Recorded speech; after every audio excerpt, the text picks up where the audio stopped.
John. Oh, Nick, we've surfaced. We've surfaced. Air. We've got, Happy from book 8. Is your head still spinning from that book? Yes.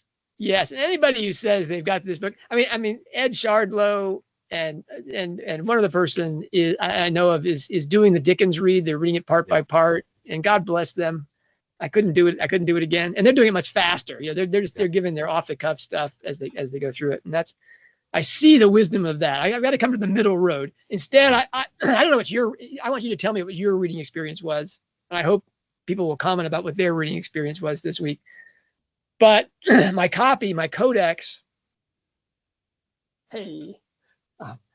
didn't arrive until 5 o'clock on Tuesday.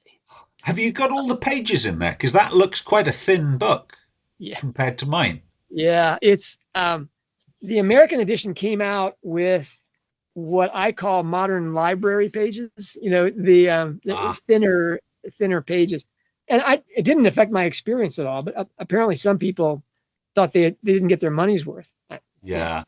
I just love it when it doesn't have decal pages. You know, it doesn't have the rough pages. I'm happy that. Anyway, this book didn't arrive until 5 o'clock on Tuesday, so I had the audiobook and I had a what do you call it, a bootleg ebook. You know. Yeah.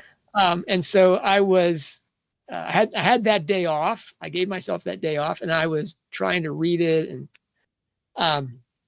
so I had 3 things going on. When I had to drive somewhere, I had it on audiobook, and I was. You would have loved this, Nick. You would have loved me with my. I think my wife sent you a picture of me trying to.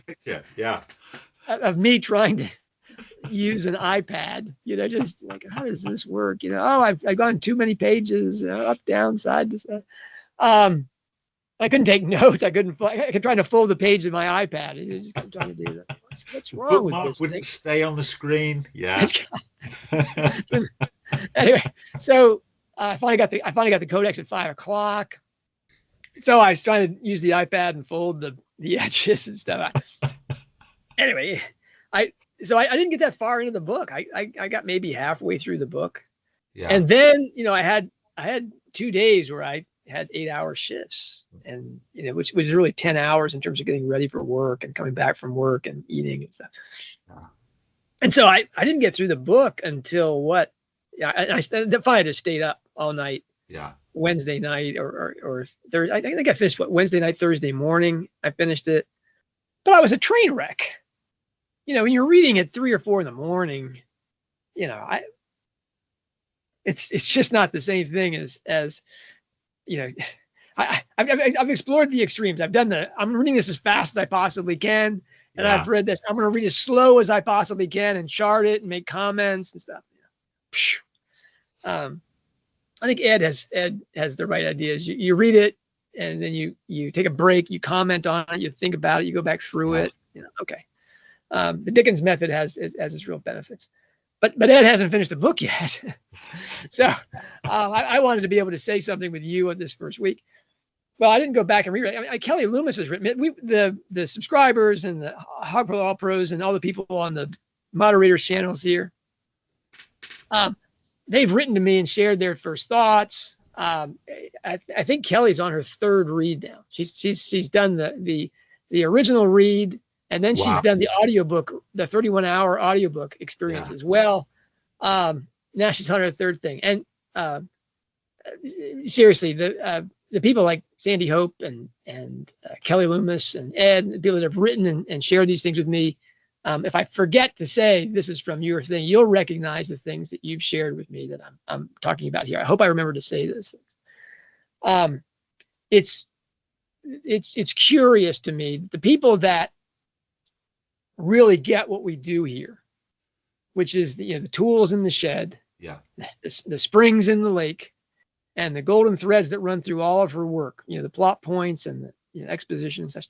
That people that basically tools, springs, and threads, people that get tools, springs, and threads, they really like the book.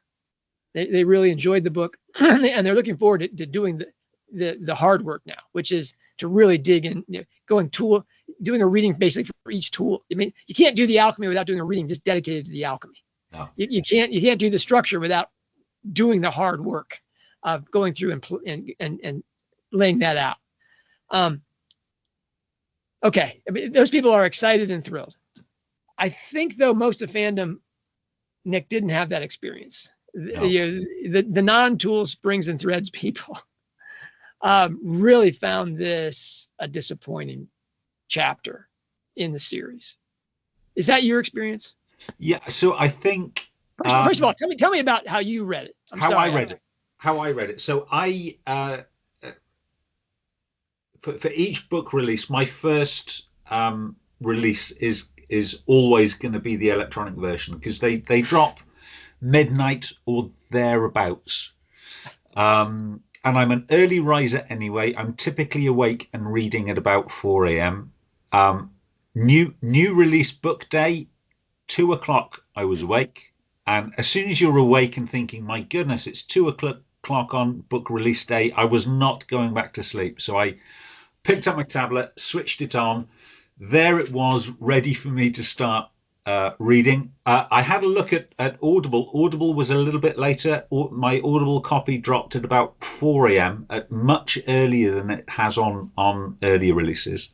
But yeah, so I read from 2 a.m. through to 6 a.m. on the Tuesday. And then I have to get up, walk the dog. I did not switch on the Audible to walk the dog. I've tried that on Running Grave, and I just got hopelessly confused. So I've got a different book on my Audible that I'm listening to. Anthony Trollope. It's the Barchester series at the moment.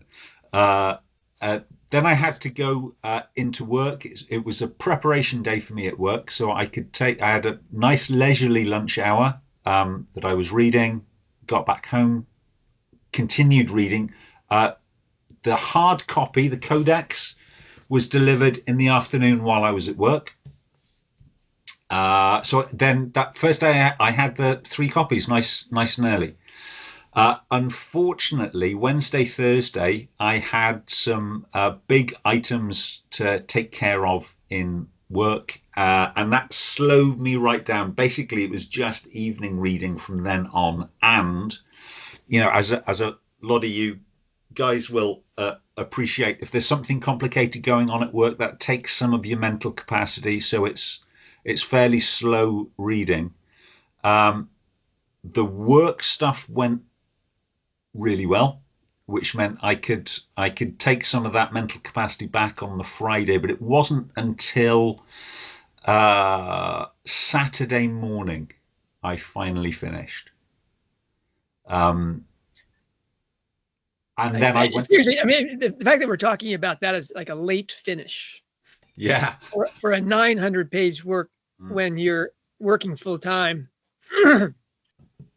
I know that, for example, Kelly Loomis told me she cleared the week. She's, she devoted herself to this book, and God bless her. And the people that responded to my request for, questions that we're going to talk about here, they also had, they clearly had the time. They put it aside. I don't know if they took the week off or what. It was like, it's a book launch. These are serious readers. Yeah. This is the Royal Society of Rolling Readers here. The fandom, the professional fandom, the podcasters, etc. I think they were.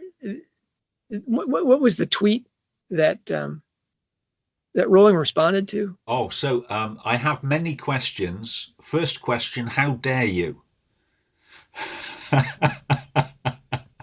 And they must have finished really, really early, because I could see I subscribed to their podcast, and I could see on my podcatcher that they had their reactions podcast was available on Thursday. Obviously, I didn't listen to it until halfway through Saturday, because you can't listen to a reactions podcast if you haven't finished the book. But yeah, so I think all 3 of those hosts finished really quickly. I get it. I get it.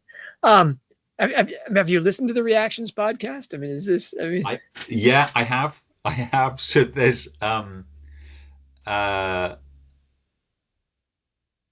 so I think that the main impression was they've picked up on the themes of both Robin and Strike being broken.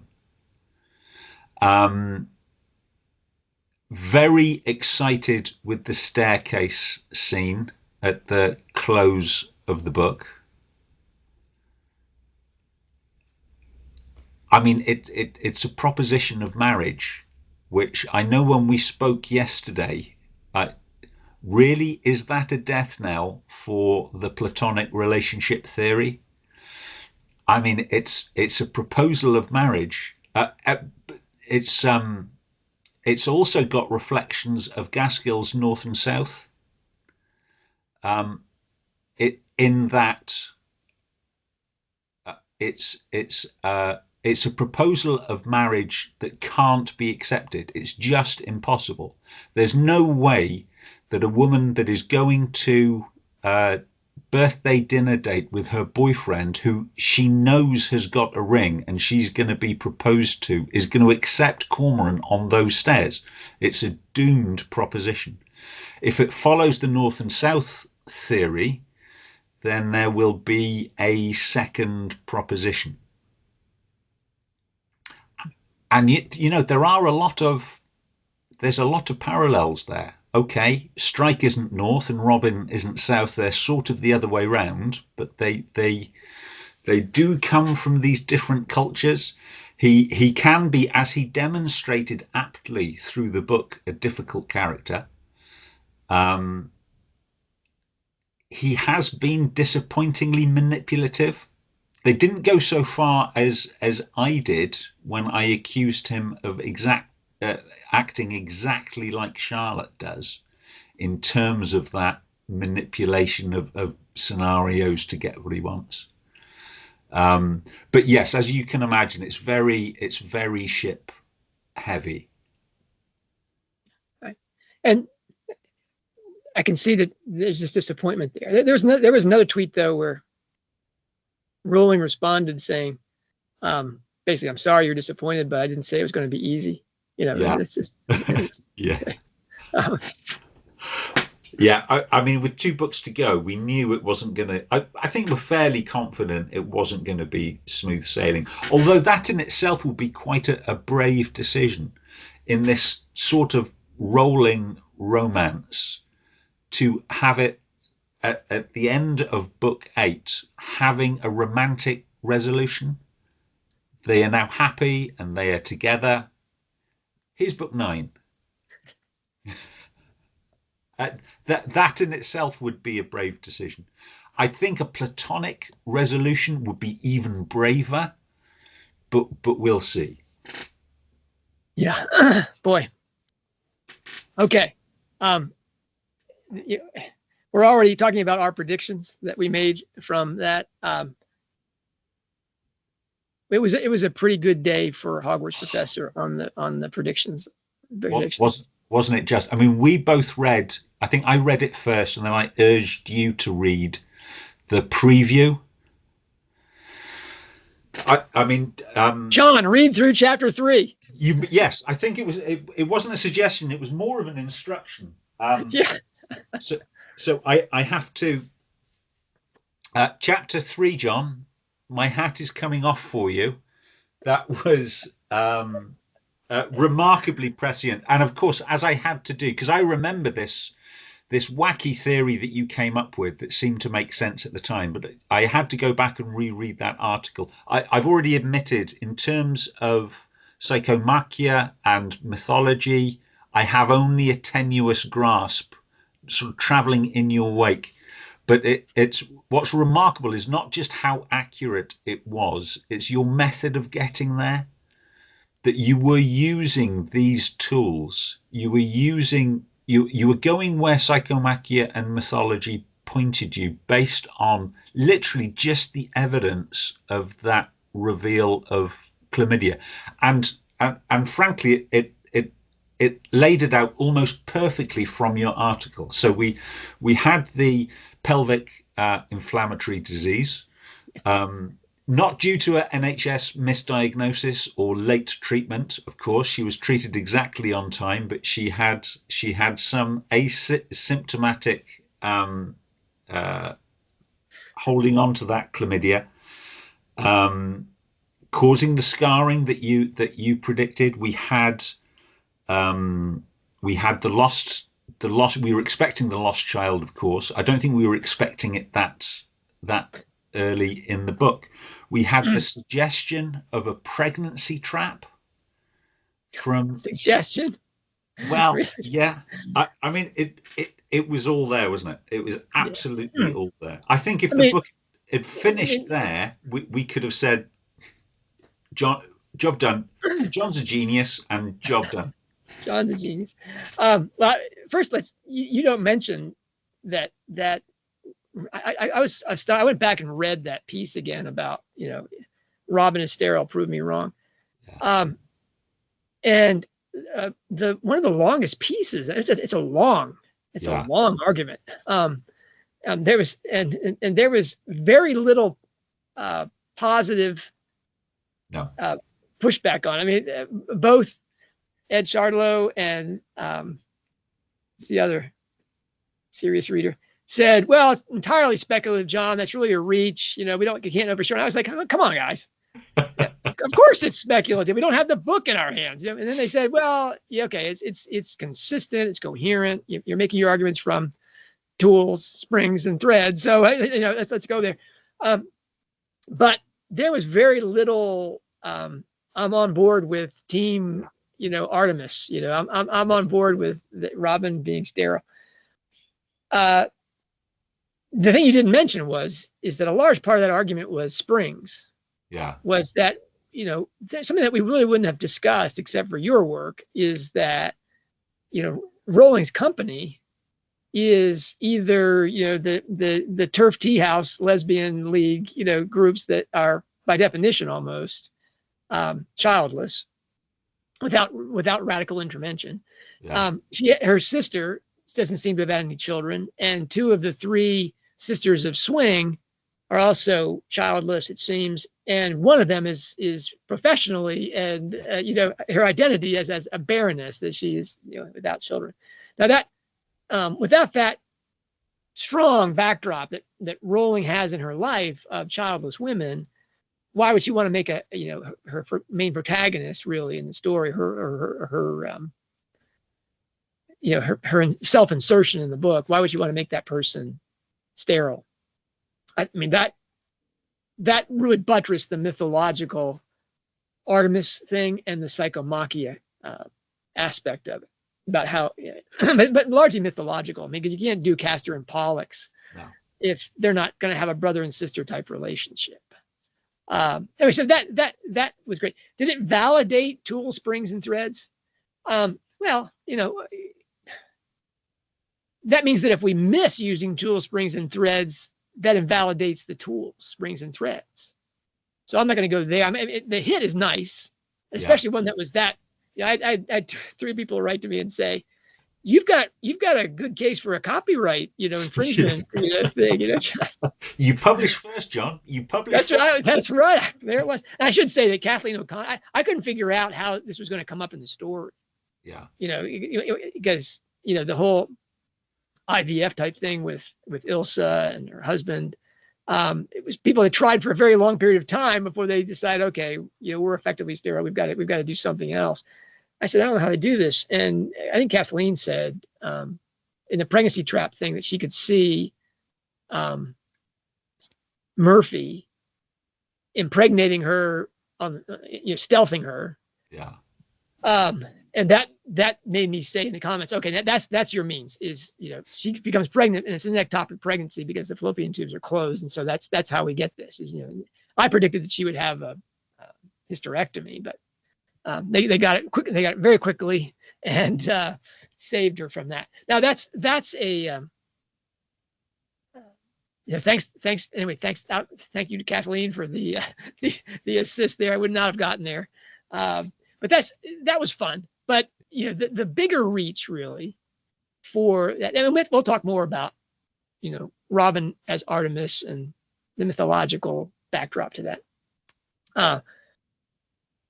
Not today, maybe, but later. That was fun. That really was fun. But to me, the thing that the tool springs and threads people on following your lead, Nick, really your insight. None of us came up with this except for you, that Charlotte was murdered. Yeah. That got, we didn't get a in your face confirmation that Charlotte was murdered, but we did get a lot of, first of all, Charlotte was all over this book. Yes. I mean, Charlotte's in this book. I'm gonna bounce past this to you in a second, right? I mean, nobody could read that book and not be like, "Wow, Charlotte's dead," but is she really dead? I mean, she's all over the place here. All of her family, her cousin, her best friend, her half brother, her mother comes in. Oh wow, this is a lot of revelation about her, and it's tied in profoundly to the story. And then we get these mentions of the suicide note and what people know about her death. Yeah. And again, I was reading this thing on the fly, and besides being impressed that Charlotte's all over this book, I really didn't. I was like, wow, I guess this is going to come out in 9 and 10, but there's more, isn't there? I mean, you read it a little more slowly than I did. Well, I only really got it on the reread. So I started my Audible reread yesterday morning. And I had a long walk yesterday. Went all the way from Barry to Lantern. It's about a 4-hour walk. And I carried on with the audiobook this morning, and I got to pretty much halfway.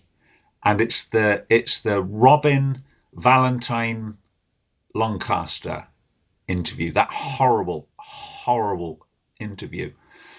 And first time, honestly, I missed it, other than what a truly horrible man this is. What on earth did Charlotte see in him? Second time through, there was one particular passage that jumped out at me. Again, this is audiobook. It's a really bad way to take notes on an audiobook. So as soon as I got home, I went straight back to the codex to sort of verify what I was listening to. So Valentine is talking to Robin about Charlotte, and Strike. So some of the things he says, Valentine says to Robin, "You two were fucking as soon as he left Charlotte." Where did he get that information from? Well, I mean, Charlotte's been saying this anyway. So Valentine could have heard that at any point in the previous 7 years. You've been misinformed, said Robin. It's you who's been misinformed, dear. I think I'm more likely to know who I'm sleeping with, of course. But clearly he's been informed, and he's taking all of this as gospel from someone or something. Did you know he knocked her around? Mr. Lancaster, I rather not hear hard facts about your hero. So again, the Strike knocks Charlotte around is part of Charlotte's story. There's the argument in the boat. She slipped or fell over. There was some physicality, and in Charlotte's head, that is, he beat her up, and could have heard that any time over the previous 7 years. Then we go to the key phrase. So right just before he storms out, he says, he screwed around when he was supposed to be with her. He knocked her about, and she still fucking loved him.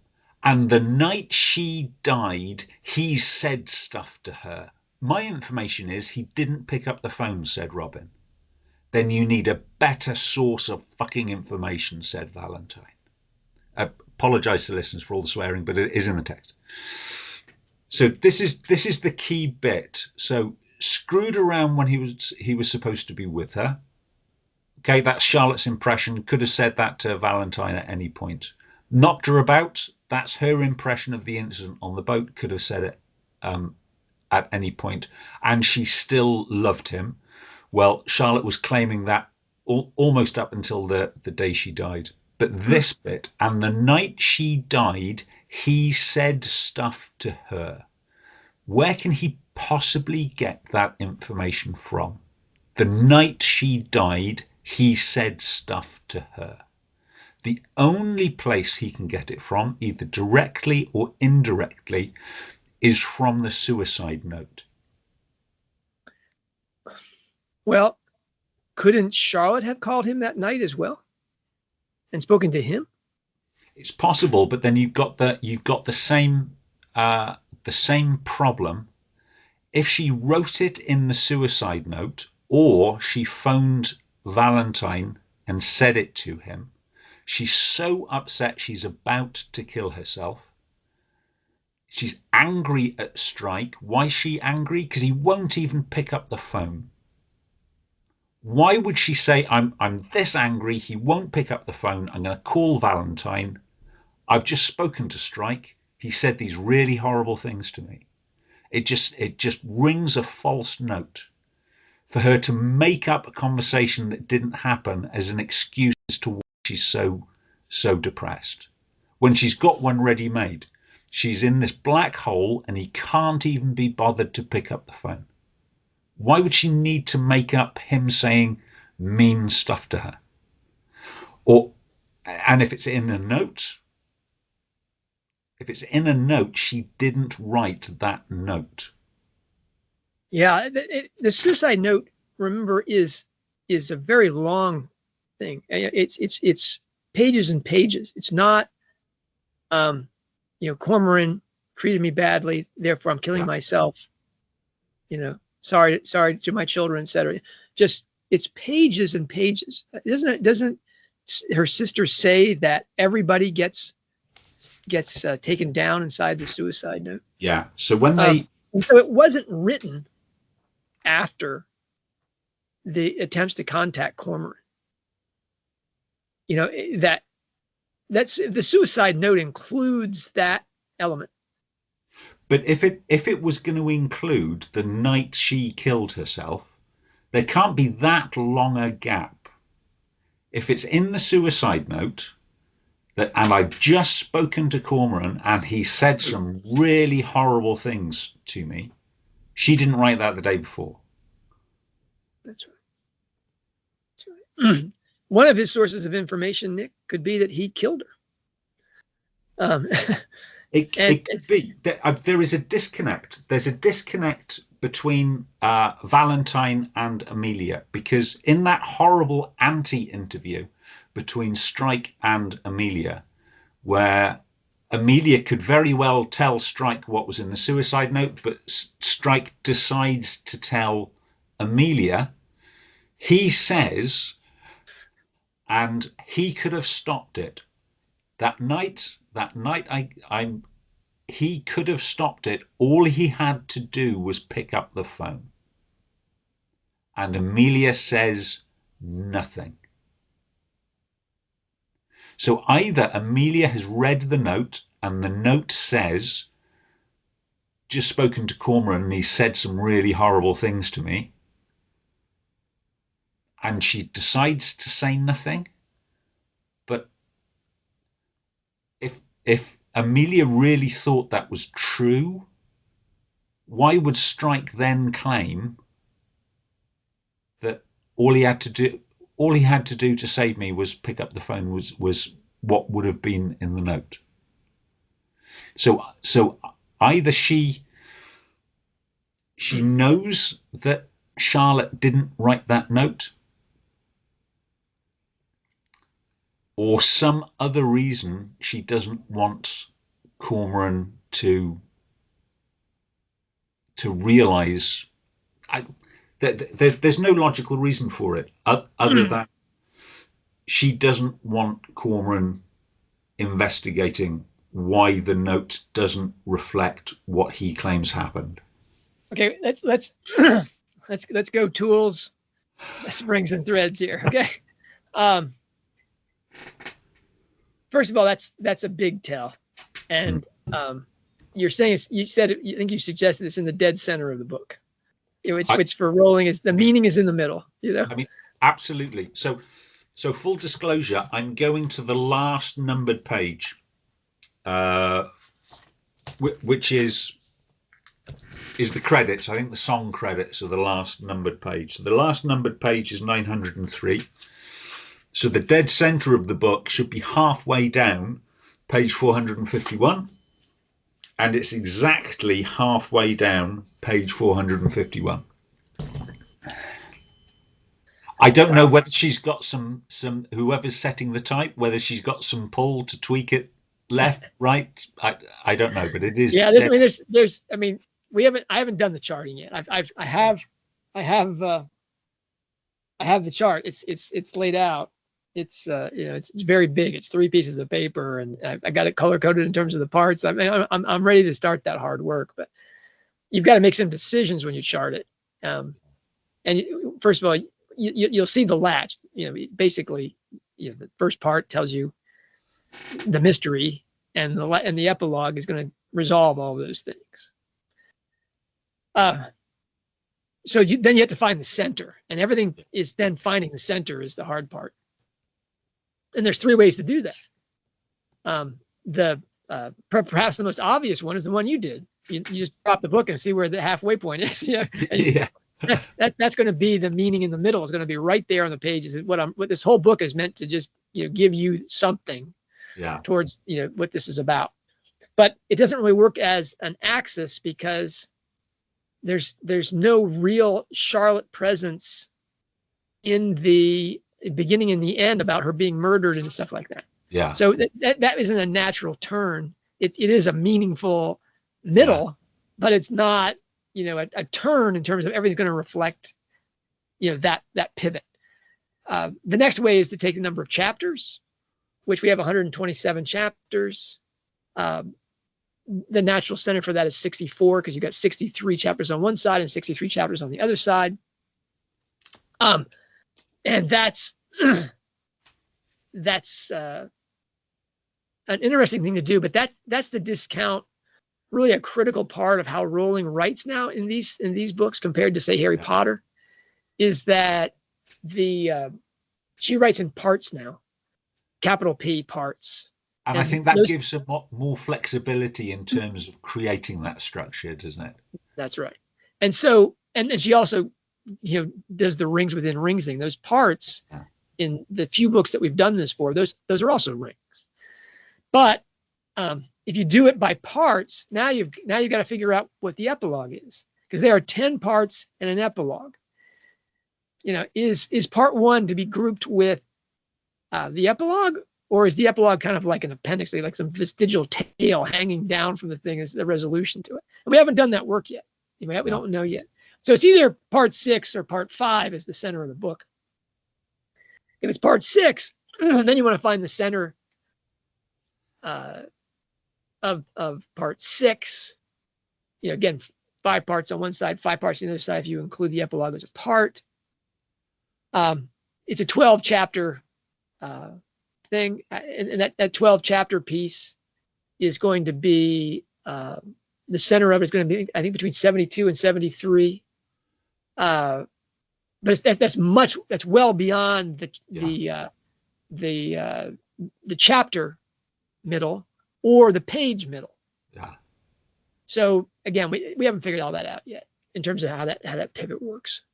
My wife is laughing. I was saying to her, part 2 is the critical part because it's almost twice as long as any other parts in terms of the pagination. It's got the most chapters in it, and this and that. And she goes, does anybody else know how many pages are in each part? How many people are following the pages in each part?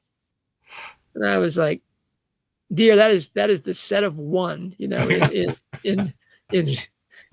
fandom. Maybe it's not true. Maybe I haven't met this person, or this person is no longer talking to me or something. I don't know, but that's the work that the tools, springs, and threads people are going to be doing in the following weeks. Yeah. But to your point, Nick, I think you're right that it's clearly not as obvious as the well, I think that chlamydia led to PID, which leads to her, having, an ectopic pregnancy and losing, her capacity to have children. That was a scary bullseye. Yeah. Really unprecedented in my work as a Potter pundit, which is, it's a quarter century of that. But your work got, I think, a real, the people that said, oh, where are these Charlotte is murdered guys? We're sitting here saying, that train is coming. That train is on track. If you read that book and didn't get just the presence of Charlotte in the book. Oh yeah. So there's 129 mentions of the name Charlotte. That's more than twice as often than we see the name Cormoran. So we only see the name Cormoran 63 times. Yeah, and there were people that were saying, finally, Charlotte is done. No, Charlotte is. But people were saying that from Career of Evil on. That's it now. We've finished the Charlotte line. Charlotte storyline's over. And again, this is again, the mythological blindness, especially with Valentine Lancaster. Now I can claim that I was the first guy to say, what a name. Valentine Lancaster. He's Cupid, right? The Valentine's Day guy with the Lancaster. He's the guy with the arrows. Come on. Valentine Lancaster.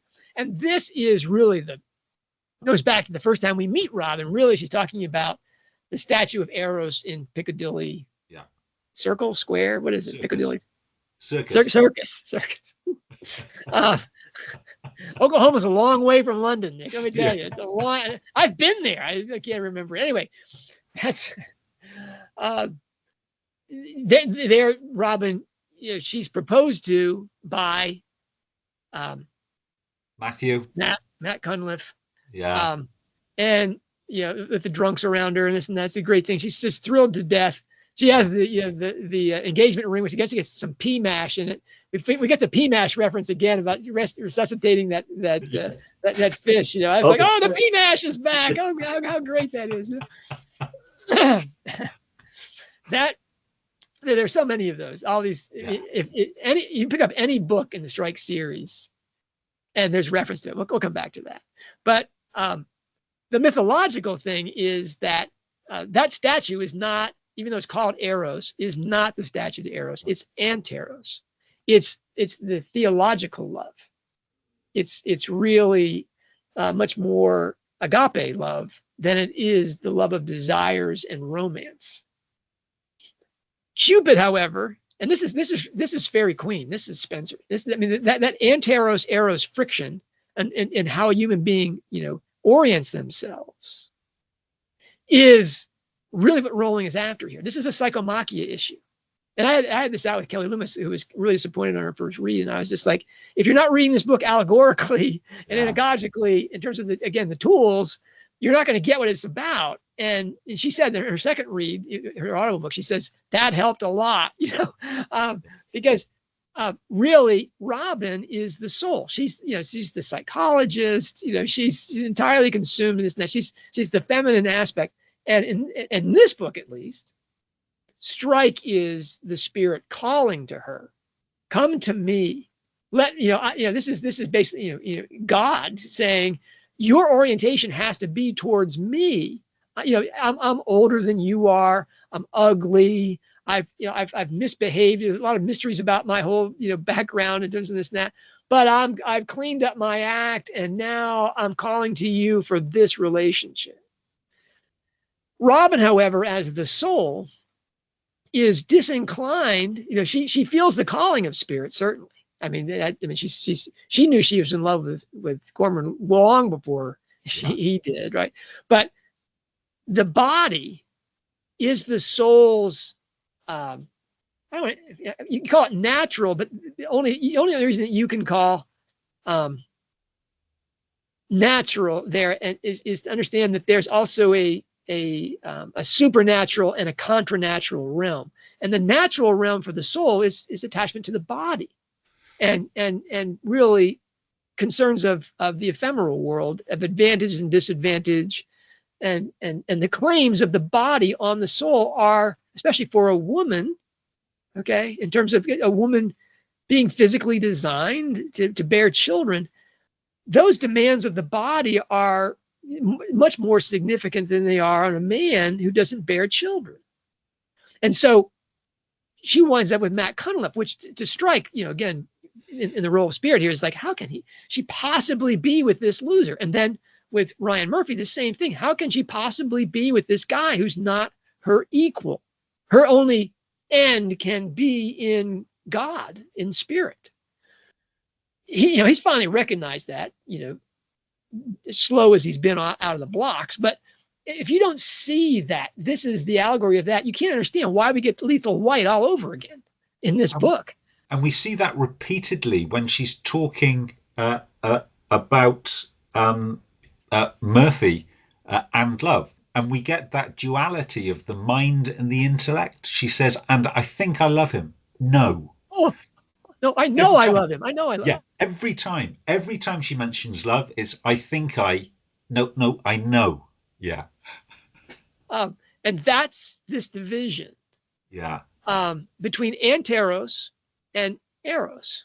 Yeah. That Anteros and Robin is definitely the pure spirit of this pair, right? I mean, by some margin.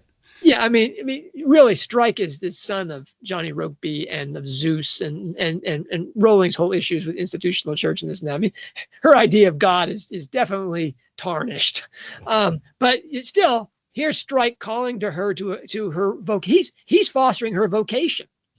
Okay, and that vocation is her cardiac intelligence, her heart, which is her anterotic love, her agape type love, her sacrificial love, her Artemis concern for protecting women and children. That's Robin's vocation, and that's her life with Strike. Murphy, she has to lie to all the time, but that's not what she's actually about, right? And if you're not reading this book allegorically, you're just like, didn't we already do this with Cunliffe? Why do we have to do this again with Murphy? Well, because Robin hasn't figured this out yet. Yeah. And she's definitely thinking he's younger, he's more handsome, he wants to have children and a family. All those things are things that God is not offering her, right? And so she's blind to, the fact that he lies to her. He's a dry drunk.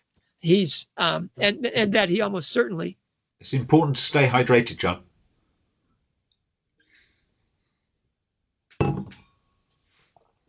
I got Smirnoff in my glass. What do you got in your glass?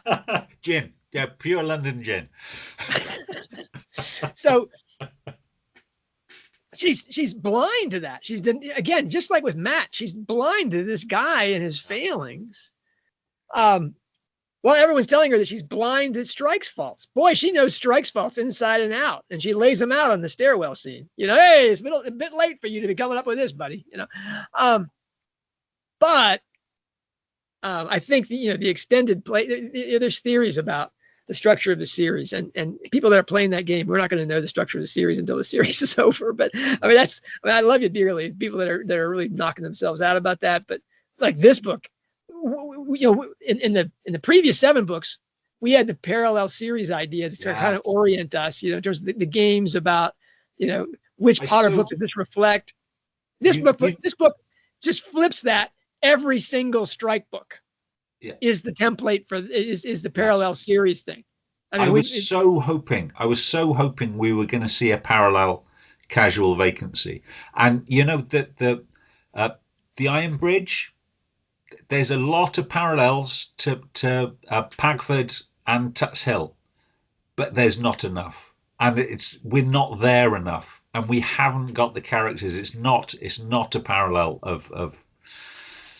I think that you can say it's there in terms of it's that, because that's really that's how we solve the mystery. That's where the real crime is, and that's how it's all resolved, is in that town.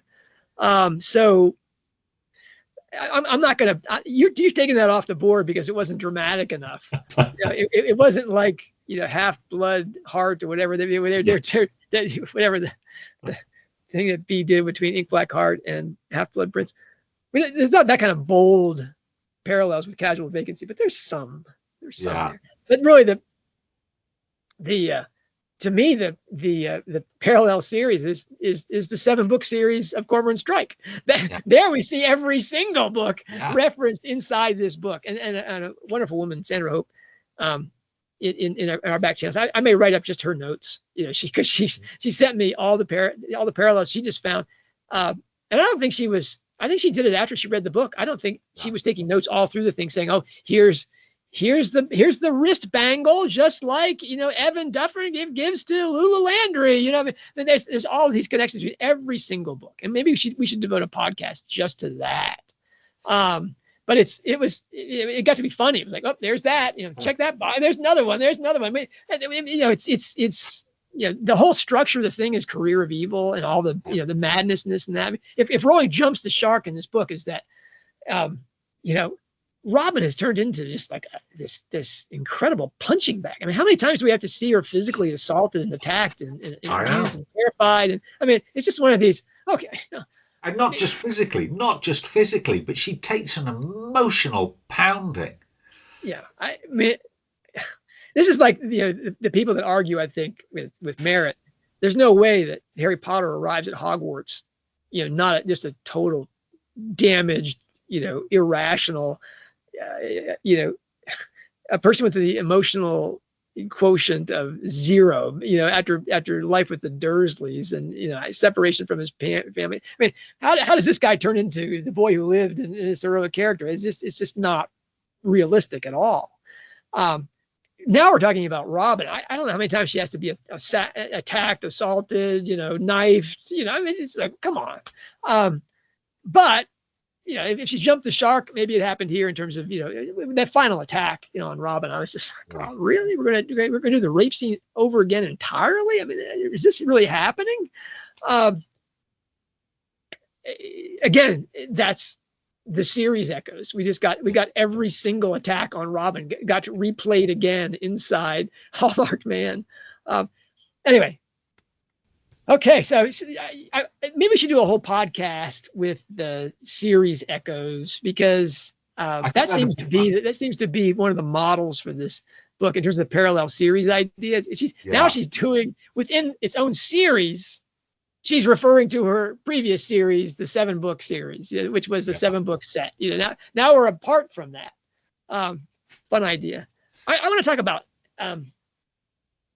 I want to go to the serpent. I'm talking about the mythology. I've been talking about the psychomachia. I've talked about how the charting is going to be done forward, but that's all beneath the surface, and that's stuff we're going to do in the coming weeks. We can talk about. We haven't talked at all about the Masonic stuff and the Christian symbolism and the remarkable Gothic elements in these things in the story that. To me, what was so funny was how many crosses we finally see, which is a throwback to Troubled Blood, and specifically the cross that's drawn in this thing. We get demons that are mentioned. We get so it's actually tipped into the so not in the American not edition. In the US. So there's a big tell. We called each other yesterday, and John very kindly, because I couldn't visualize what this cross looked like, and John very kindly described it to me yesterday. And this morning I picked up the book and I thought, oh yeah, there it is. There's a lot of Christian content in this book. Yeah. Especially because the man having that cross and carved into his back is not just a silver hallmark. Okay, that literally the word crucifixion means to be made into a cross, not just fixed into, but to having been made into a cross. That thing is crucifixion is making a person into a cross, and here this thing is carved into him, so he has been made into a cross. And again, the crucified man, you're going to expect that, especially one who his identity has been entirely taken from him. His face has been ripped apart from him. His capacity for seeing and hearing has been taken from him. His sexual identity has been ripped away from him. His hands, all of his agency has been taken from him. Basically, all of his worldly existence has been stripped from him, and a cross has been carved into his back. Now, the murderers maybe don't get what they're doing. It's definitely a Cuckoo's Calling reference in terms of, not Cuckoo's Calling, Silkworm, this destruction of a corpse like that. Yeah. But this one, just as the Silkworm was, they gutted him, and in that book written by the murderess, the light of the novelist is inside there, and so it takes out basically the light of the world that comes into the world, and every man that the Johannine aspect is ripped from him. Here we have everything taken from this man of his earthly existence, and a cross carved into his back. So he's being crucified because he had done something selfless, and so now we're going to leave him, and he's left really as the pearl is left inside the silver casing. It's definitely an Albedo reference. Yeah. The alchemy in this thing is just super stacked. I think it's because it's the end of the Albedo in terms of the extended play thing. We've had Strike's Albedo, now we're having Robin's Albedo, and it's all about this mystery. So yeah, a lot of really incredible symbolism there. We're not going to do that today. That's we can just put a marker down on it, but that's not what we're talking about today. And why Ian Griffiths is called Ian Griffiths. That's a little personal, Nick. That's a little scary. That one is, this super short guy with named John. I was like, oh my gosh. Anyway, name begins with what letters? Anyway, that's Joe. If you wanted to land the hit, you landed the hit. Thank you very much. You gave me the ectopic pregnancy, and then you slammed me with the murder. Anyway, that. I want to talk about some of the superficial stuff, just the stuff that is not tools, springs, and threads. Yeah. And that's who she's after here. Who is she laying out? And I think the tweets of this week are kind of Rowling's cue as to who she's laying out. I think it was 9 times this week she either tweeted or reposted tweets that were critical of the police in the United Kingdom, specifically the Met, and their protection of transgender activists, and gender theory people, as opposed to all women and children whose rights are being taken away and safe spaces are being taken from them. The police have no regard for them and their safety and their harassment. They're not protected from any kind of harassment. But by God, don't say anything bad about India Willoughby, or you're on a horrible list. That she's after the police having been captured.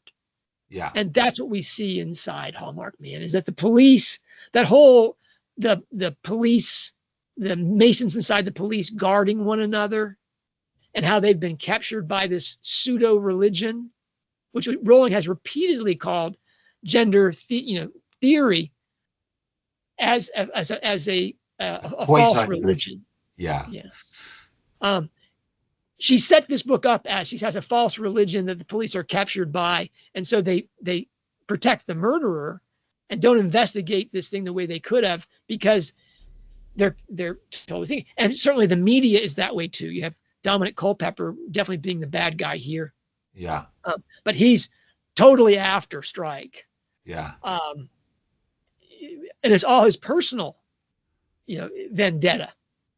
And he's got encouragement from that. Yeah. The powers that be want him to go after them. And that's certainly what Rowling experienced with the media through the whole trans war experience. I think it's unaccountable power. It's unaccountable power is what she's going for. But it's that it's not so much that she's against authority doing its job. It's authority which is not benevolent and in some sense objective.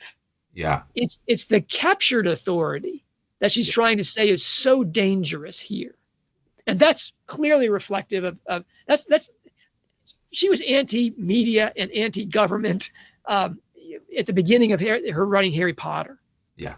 But her life experience, especially post-COVID and the trans wars, there just can't be any wiggle room on this at all, right? the fact that she has Robin in bed literally with the police here, and that she doesn't get this, is an astonishing thing to me.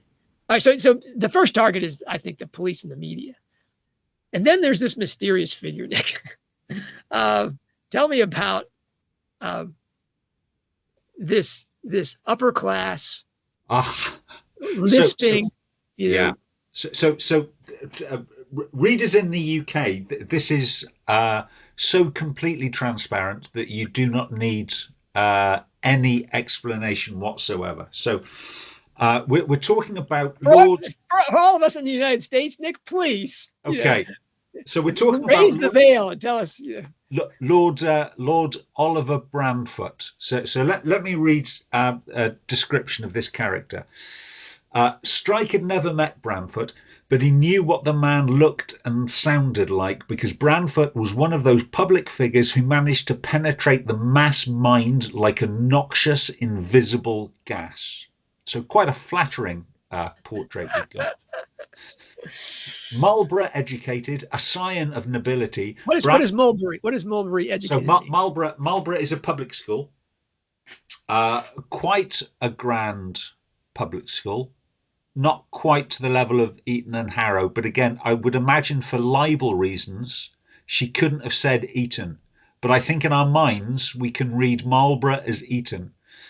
So I don't mind getting sued. Eton educated, a scion of nobility. Bramfoot was a large, untidy man, notable for an inability to pronounce his R's. Previously a Conservative MP, he now headed various charitable and political organisations and committees, was ever ready with a quote for the papers, sprinkled his conversations with Latin tags, and capitalised to the full on the English public's weakness for a toff who seemed ready to laugh at himself, having a fondness for appearing on political quiz shows where he played to the hilt the part of the genial, bumbling blue blood. This is our ex-Prime Minister, Boris Johnson. 100%, that is Boris Johnson. So go ahead and lay out those parallels, because so there is a wildly popular figure prior to achieving any form of power.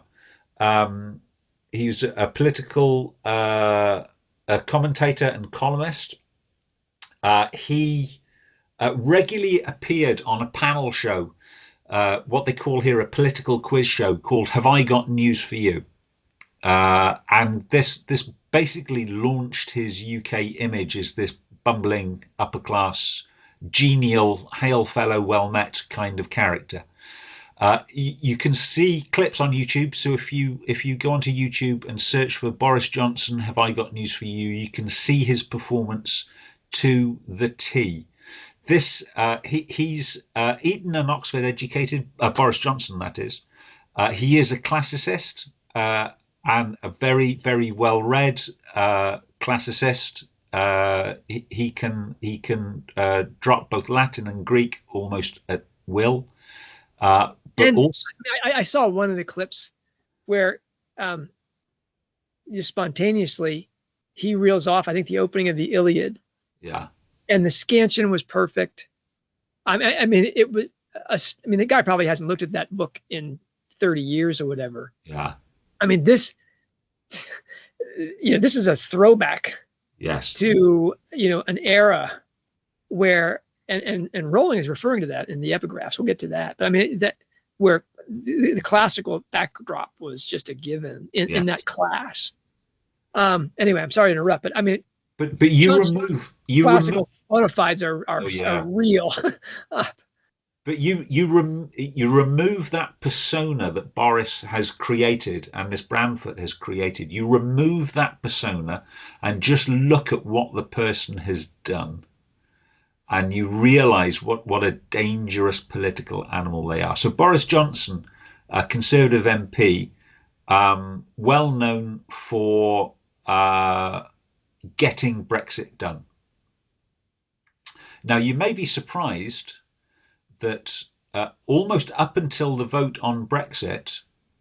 he wasn't sure whether he was for or against Brexit. He waited to see which way the political wind turned, and then went onto the side that he thought could get him political power. He ruthlessly dealt with the Conservative front benches to put himself in a position to become the Prime Minister, which is why all you could argue all of the talented Conservative politicians are no longer in the House of Commons because of Boris Johnson. A really quite a dangerous man. But you look at him on television, he's this genial, bumbling, waffling fool, like a character from Jeeves and Wooster, and great entertainment. I can watch him for hours. He is a very entertaining man, but my goodness, you don't want him running a country. Well, and Brantford in the book comes across that way again. This, thing, and then we had that conversation in the restaurant. Yeah, where he's have the lobster thermidor or whatever, do all these things. And then when Strike pulls the carpet out from underneath him, we see, the shark, is revealed. I mean, just, that's again, absolutely invisible to those of us in the United States. There's some springs, there's some lake springs in there in terms of Rowling's, her lower middle class background and her Guardian readership disdain for Boris Johnson. And at that meal, there was the dual takedown. So there's the takedown of Branford and also the takedown of Kim. And Kim is that character is the cheerleader, is the woman who is prepared to sacrifice all the other women for advantage and male approval. And those I can just imagine how much Rowling enjoyed writing that scene, skewering both of those characters simultaneously. There's a lot of troubled blood echoing in Kim Cochran in that. What's the very telling Saul Morris? Yes. Who's his name is like Sirius Black. I mean, it's almost identical to that. But that he's this black figure, the Greta figure. That Kim Cochran is kind of the flip. She is to Cormoran what Saul Morris was to Robin, but they both treat Robin very badly and suck up to Strike. That character again, we're seeing. What was Johnson's position during the trans war? I assume that he was totally aboard with gender theorists and transgender women are women type thing.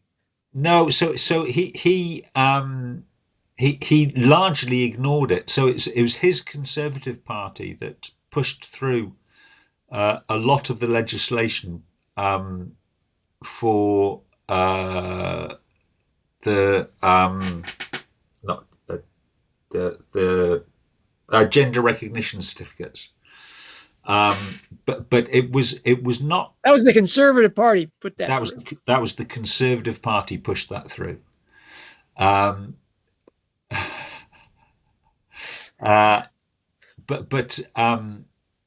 It was not. It really was not a hot button issue until Rowling's tweet, and then of course we had COVID, so it was not at the top of the political agenda until after Boris Johnson resigned. Okay, so the first target I think was the police, the media, the authorities that were captured by a false religion, and then they just wield their power recklessly to protect themselves. Boris Johnson takes a huge hit, as well as the female apologists, the handmaidens. Whew. Okay. That's and then there's there's the grooming gang question, and this is a mixed bag. Yeah. Because Rowling does a lot of there's literally flag waving in the book. Online, we see the Islamicist flag repeatedly. And so she's acknowledging that there's a dark side to Islam, especially, the whole SAS correspondence with this. British soldiers died because of these Muslim terrorists. Well, we had the Westminster Bridge terrorist attack. Yeah. So she's acknowledging that there's reasons to be concerned about radical Islam. Okay. On the other hand, we get a grooming gang, and the only Islamic characters that we meet inside the story are basically Ricky and Ozzie Harriet. The happy family with the handicapped child that doesn't quite get the breaks they need and stuff, and everybody loves them. The grooming gang turns out to be, a group of white losers. Hard to be fluent in, the current situation in the United Kingdom, to think that Rowling thinks that the Islamicist threat is entirely overseas, and that anybody who's concerned about Islam in the United Kingdom is an Islamophobe. That just seems to be ingrained in her. The only character that we see, I think you told me this, that the woman who's called an Islamophobe is grouped as the mentally ill Islamophobe, the wife of the SAS soldier. I think she really does think that people that have real concerns about radical Islam in the United Kingdom are somehow necessarily mentally deficient or somehow evil. And yet she shows by waving that flag that she understands that there's a dark side. How could she tweet all those things about Iran and Afghanistan and not understand that, I think she does. But I think she also realizes that it can be used as a tool by, and let's not call them mentally ill, but some pretty unpleasant people. So there is a widespread belief on the internet that by far sexual abuse of young children in the UK is perpetrated by Islamic grooming gangs, and that's white slavery. This is almost always young white girls. Yes. But that is patently untrue unless you work really hard at that definition. So if you include in your definition white slavery, that the perpetrators then can't be white, then of course, yeah, you're probably right. If you include in your definition that the people involved in it, at least one of them could be related to the victim, then no, overwhelmingly the majority is of course white. If you look at conviction rates by race, people that are in prison for child sexual abuse, Asian people, and it hasn't been split by religion, but that this is people from the Indian subcontinent, so India and Pakistan, are underrepresented. That's not to say there isn't a problem. The problem because we've had parliamentary investigations and local the reason for the parliamentary, and the very valid reason for the parliamentary investigation, is that that segment of the community were committing these acts, and not overwhelmingly a higher percentage than anywhere else, but absolutely these acts were committed, and officials turned a blind eye, seemingly because they didn't want to be accused of racism. And very rightly, that's the reason why that needs to be investigated. And there were heroic journalists Yes. that were in absolute isolation, Yes. that were talking about these Islamicist grooming gangs. Julie Bindel being the most notable one, very dear friend, it seems, of Rowling, and yet Rowling was silent on this issue until it became, until Elon Musk decides to, make it a big issue again.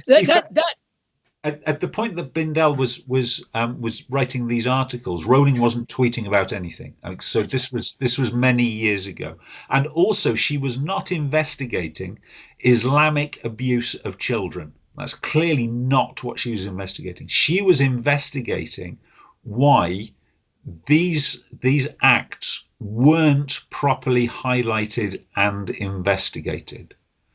Which goes back to the point about police and a media capture. Yes. And they're being captured by a blindness to facts on the ground, because demographically, even though Muslims get a disproportionate and Muslim crimes in the United Kingdom get a disproportionate coverage in the United States, they're less than 5% of the population in the United Kingdom. Yes, right? they are. So again, but they're disproportionately represented in, again, you have to narrow the field down. White children with who are not related to the perpetrators. Again, you narrow the field down, then there's 70-80% of the grooming gangs. But that's really to have crushed the field down to get the answer that you want. But still, hundreds, maybe some say thousands, tens of thousands of women and children repeatedly for years being captured in exactly the kind of environment that Rowling describes in that Iron Bridge town. And in some cases returned to their abusers by official. I mean, really some if you have the strong enough stomach for it, then read some of the investigative work that Bindel has done. And again, she's not investigating Islamic people for the evils of Islam. She's investigating what is broken in our state institutions to allow this to occur. And but here's the irony to me is what is broken is these people refused, because they didn't want to be called racists or Islamophobes. Therefore, they couldn't investigate these things. While Rowling seems to have been captured by the exact same bug. So there's something in that. I mean, I've been calling Rowling out on her lack of courage on that issue for, I don't know, at least 5-10 years. That's I've been saying, why are you silent about this incredible thing? Because there are crimes against women and children in the United Kingdom, and silence.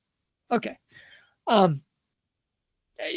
This is oh well. Do I need to say some of my best friends are Muslims? I should say that when I talk about myself as a perennialist, and that perennialism was my intellectual driver that brought me into the Orthodox faith in Christ,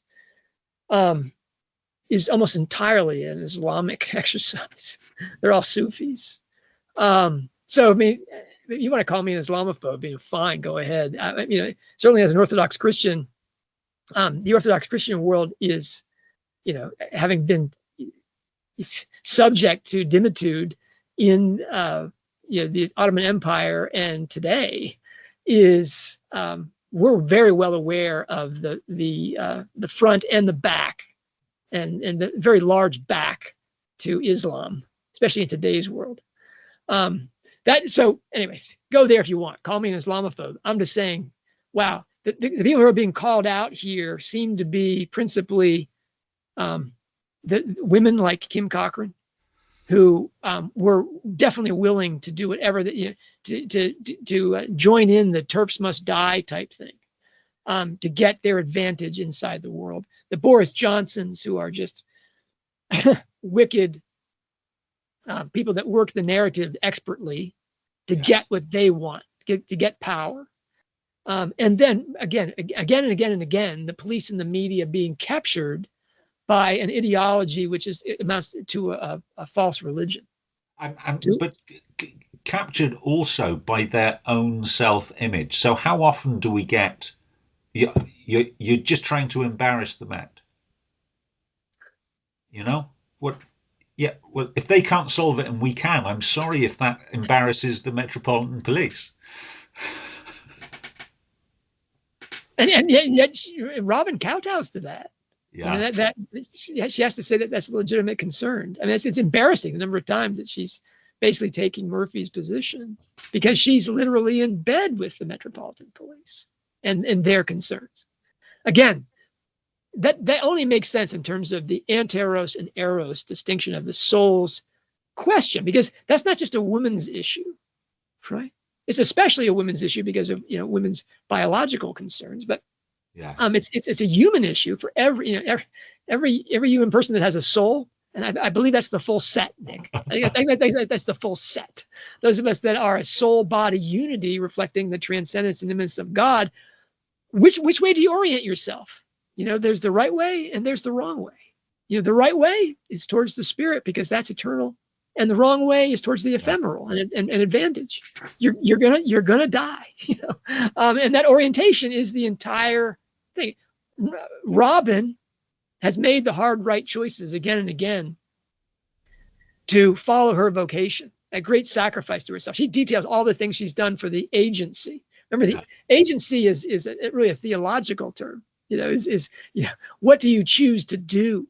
That's your agency. And she does all these things, for her agency, her vocation, to bring her vocation into reality, to be Artemis, and to be the pair, the Castor Pollux pair with Strike. And yet she constantly falls back into the Cunliffe and the Murphy thing because she finds the spiritual realm so problematic. There's a moment inside this book where she looks at Strike and says, "And there's my best mate in all his imperfections." And I think that's it. Beautiful phrase. The path is not without the obstacles of the people that are on that road with you. I mean, nobody's ever been in any church in the world who hasn't said, "Who are these people claiming to be Christians?" Or Muslims or Jews or whatever. It's just like, everyone here is a hypocrite. Yep, all of us here are because we got a problem. None of us are here because we're saints.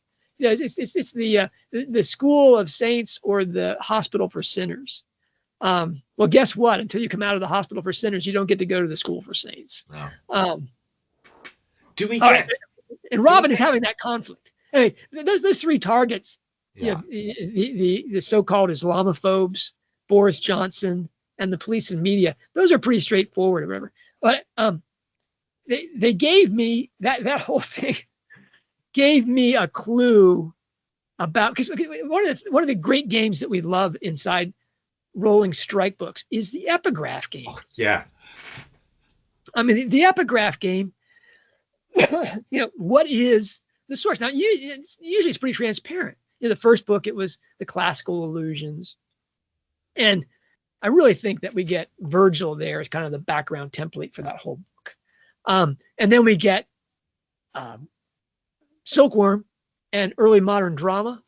I don't know which one specifically you want to choose among the early modern dramas. Hamlet's probably the most famous one, but those revenge tragedies are clearly inform the book. We're seeing that basically, the book is written by people that are studied in early modern drama. The book itself is some sort of medieval allegory, and we get it, and it's her revenge.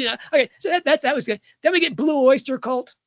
Again, that's we get Career of Evil, the greatest Ian Rankin novel not written by Ian Rankin, and that's a treat in a way, but it's also kind of a nightmare.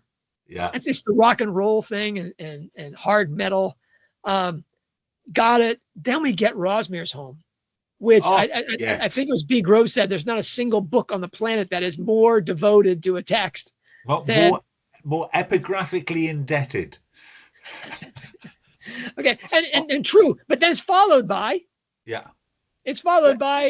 Troubled Blood and Fairy Queen.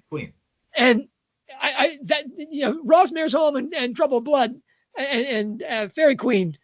I think Rosmere's Home it doesn't quite have the hold on No.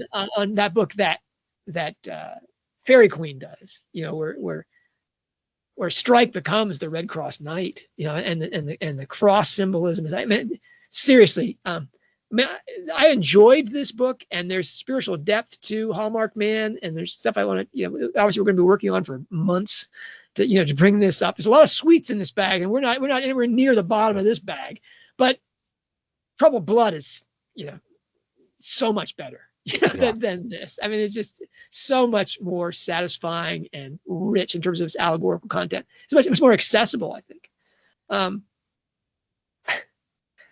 And then we get Ink Black Heart and the epigraphs. Ink Black Heart. Okay, and that's a mixed bag. We're really called back to that. Grey's Anatomy. We get Grey's Anatomy. Grey's Anatomy is paralleled, I think, in the epigraphs of Hallmarked Man, and that it's only used really for the part headings. Yes, and real surface stuff as well. So if you've read Oxenham, and then you read those epigraphs, you don't have to think too hard about what she's trying to tell you.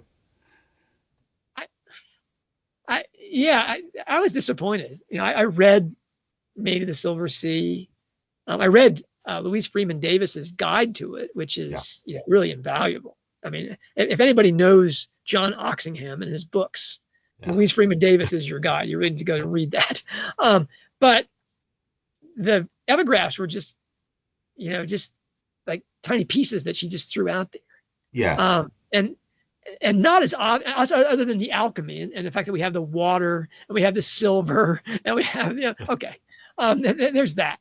But other than the alchemy, there wasn't like the Grey's Anatomy stuff was all about your heart, and it meshed perfectly with the Victorian women poets and their concern about the heart and this, especially the Coleridge elements of that.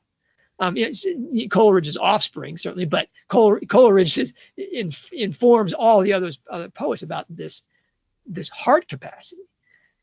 Brilliant epigraphically, those pairs, you know, because we get the heart and we get the heart. We get the physical heart and we get this thing again, eros and teros, the physical heart and the spiritual heart. Which one are you really about? It's just brilliant and fascinating. And then we get the mysterious, to me, Running Grave use of the I Ching. Yeah. Which, again, just as we get Maid of the Silver Sea epigraphs for the parts. Yeah. And we get basically Victorian and slightly later with Houseman poets paralleling the Victorian poets. We get the Albert Pike guides to Freemasonry. Yeah. Which is kind of like the I Ching was. I love, in the United Kingdom, I'm confident you don't know this, is that Albert Pike was a Confederate general. You know, that, I mean, oh yeah, I mean, this is just so funny. And they told, yes, he has a big statue in Washington, I think because of his Masonic, you know, work. But his statue gets taken down and Trump's trying to put it back up and all this, you know, because, you know, oh my God, he's a Confederate general, you know, and he's a Confederate. This is the part that people got comfortable with. I live in Oklahoma, which was, you know, Indian territory. You know, it's one of the last states to come into the Union because it was Indian territory for so long. And certainly in the Civil War, it was a key battleground state because, and people don't like to acknowledge this, is that the Native Americans, the civilized tribes, were slaveholding tribes. And so largely through Albert Pike's, you know, machinations as a jurist of all things, he gets the civilized tribes to fight for the Confederacy. And they reward him with, you know, a generalship. And he's Arkansas, what's now Arkansas and what is now Oklahoma were really where he lived. Because you see all this stuff about Scottish Freemasonry. You're like, oh, he must be from Scotland. Oh, no, he's a long way from Scotland. You know, he's a long way from Scotland. That's comedy. But the Freemasonry parts of it and the citations that they use there are you know, show this kind of esoteric Christianity, which is, again, is a faux Christianity because it's all about individual understanding. What in Greek is called planie, and in Russian is called prelest. It's about preoccupation with your own ideas and understanding rather than the life in Christ, which is this anteros, eros distinction, you know. And so every traditional Christian tradition, not just the Catholics, but it's the Orthodox, you can't be an Orthodox Christian and a Mason. Are there many Orthodox Christians, nominal Orthodox Christians, who are active in Freemasonry? Absolutely. And it's a scandal, as the Russians say, just as there are many Catholic Freemasons. Anyway, so we get to this book, and here we have these 5 authors, right? In alphabetical order, right? We start off with Matthew Arnold. Giant in English literature, right? I mean, this is, I mean, if you ever did a survey of English literature course and you didn't read Matthew Arnold, you know, get your money back. Matthew Arnold is right in there, right? And then you get Robert Browning. I think in our last podcast, I talked about Robert Browning, you know, that he's a giant. And Browning gets the epigraph that opens the book, you know, the worst of it. Yeah. And then if you break down all of the epigraphs, which you've done, I've done, you know, there's 139 epigraphs, because you have the 127 chapters. Yeah. And then you have the 10 parts and the epilogue, and then you have the book epilogue. So there's 12 of those, 127 chapters, 139 epigraphs. They're pretty evenly broken up, so that Arnold has 25 citations. Browning, I'll come back to Browning. Hausman, A.E. Hausman has 28 citations. Oxenham has 26. And Albert Pike has 22. So you get Browning comes in at 38. Browning is the monster of the set. He's by a third at least or more, he's got more citations. And if you look at the citations, you won't see the hidden book.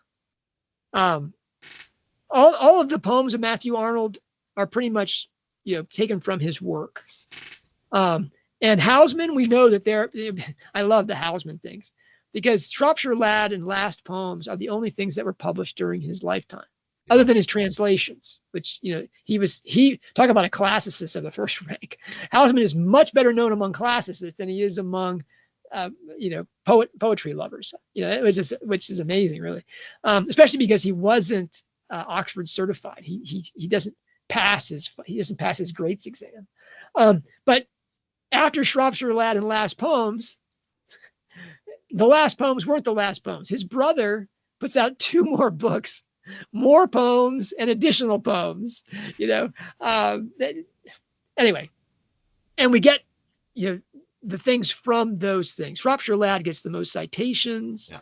1, 2, 3, 4, 5, 6, 7, 8, 9 different poems. And Last Poems is right up there with it. I think there's 9 references to that, but only to eight different poems. Even less than that. There's 3 poems from Last Poems that are referred to twice. Yeah, I mean, I'm gonna have to write all this up. But the big thing is Robert Browning really sneaks in there. We didn't get the Browning quotation except for the German edition in the drops. Yeah. Which was funny, you know, because if you got the German translation machine translated, you didn't get Robert Browning. You know, you got English words that didn't make any sense at all. But that I ordered, as soon as I saw the German translation had Robert Browning in it, he was one of the 5. I ordered the Norton Critical Edition of Robert Browning's poetry, because perversely, from all the things I said about Paul Wheatley yesterday, I didn't have a copy of Robert Browning on my shelf. Wow. That may be because I donated 17 boxes of books recently, but so much for that. And looking through here to see how many of the poems that are of the 38, actually there's only 32 works cited, because a lot of them are referred to twice. Five poems are referred to twice. And a lot of them are among his best known. They're included in this anthology. Well, it's an anthology with critical, works attached to it. That's when I noticed that Browning's best known work while he was alive is a book that has 12 chapters, and those are referred to in Hallmarked Man in the epigraphs by their chapter title, not by the book in which they're included. Okay. It'd be as if you're quoting Homer's Odyssey, and you instead of saying, Homer's Odyssey, the Cyclops cave, you just gave the chapter number. So you couldn't tell it was part of, Odyssey. It was just a chapter number, that book I did have on my shelf. And let me tell you, that's a freakish thing, only due to Paul Wheatley.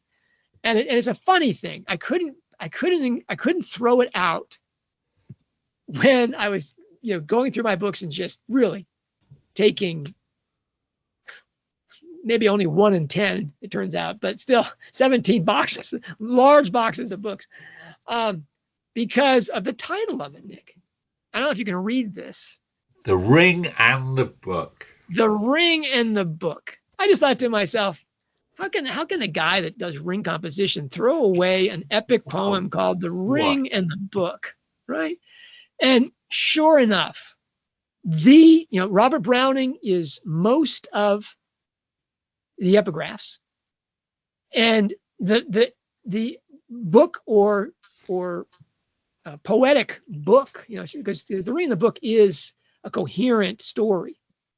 That's referenced most from the Browning selections is the Ring and the Book. There's 5 things that are referred to 6 times.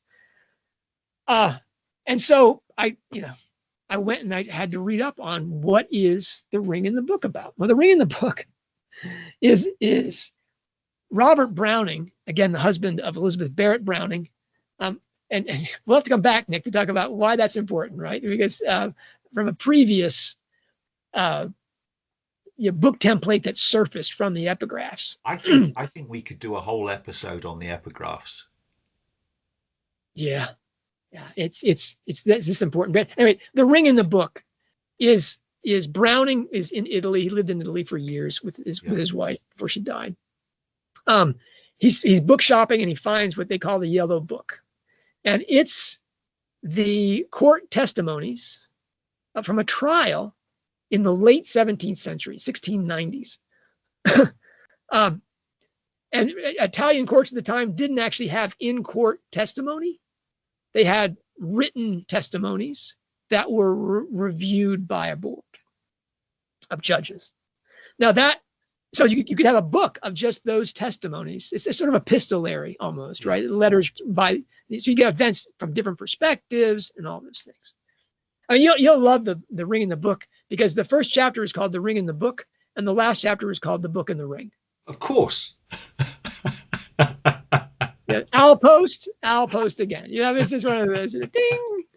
Anyway, and it's the sources that I've read say that it's circular in structure and all these repeated elements.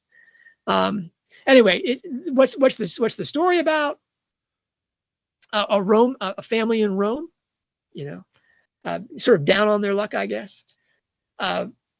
Marry off one of their daughters, Pompilia, to a Count Guido Franceschini, both of whose testimonies are in the epigraphs. It's an unhappy marriage because he is so much older than she is. There's debate about whether the marriage was or wasn't consummated. He certainly abused her physically, emotionally, psychologically, and there's a whole book. I have a book too called Roman Murder Mystery, which is about the actual case that becomes the Ring in the Book. And again, this is a best-selling book, even though it went out of print. And I happen to have the 1949 Heritage Book Edition, which is a real treasure. I'm so happy I have it. Anyway, this is worth, Nick, its whole adventure, because it's a feminist. Yeah. It's a defense of women being abused by the state, by the church, and by all masculine authority. And it shows why Victorian poets, male and female, are so powerfully represented in Rowling's work epigraphically. It's because of the women question in the 19th century, which Rowling is certainly revisiting in terms of the birth of feminism in the 19th century. A fascinating thing. I've left can't do it justice here. I've left it far too long to read Aurora Leigh. Still haven't done it. Or the Fairy Queen. I got so far behind. I'm gonna make a special point of reading The Ring in the Book, because I'll tell you, get so much more. I don't even know if it's available by audiobook, but the 3 books that you've mentioned. Yeah. Okay. The Fairy Queen, Aurora Leigh, and The Ring in the Book can't be read. I mean, unless you've got an ear of a classicist, and I don't. I had a classicist education, but I don't have that ear. I can't listen to poetry and have any appreciation for what it is. I have to do it again and again and again to really get the poetry. The postmodern mind is mush, and I include myself in that subset. But she's chosen those 3 books of poetry, which have remarkable women heroes and martyrs. Because she's reading these things as feminist, and the most important work about The Ring in the Book that's been done in the last 50 years is by a woman named Brady, and it's the feminist appreciation and critique of The Ring in the Book. Yeah. I mean, here we're talking about 3 of the most popular books, leaving Jane Austen off the table here, of the 19th century were Uncle Tom's Cabin in the United States, far and away the most important book in the United States. Politically, artistically, and this and that. Uncle Tom's Cabin dominates the United States well into the 20th century. But in the United Kingdom, poetry in the 19th century holds the popular imagination much more than it does in the United States. And the 2 big books there, the largest books, the ones that people were devoted to and carried with them everywhere, Aurora Leigh and The Ring in the Book by Elizabeth Barrett Browning and Robert Browning have to be in the top 5. Wow. And Rowling is bringing them up. Aurora Leigh was also invisible, but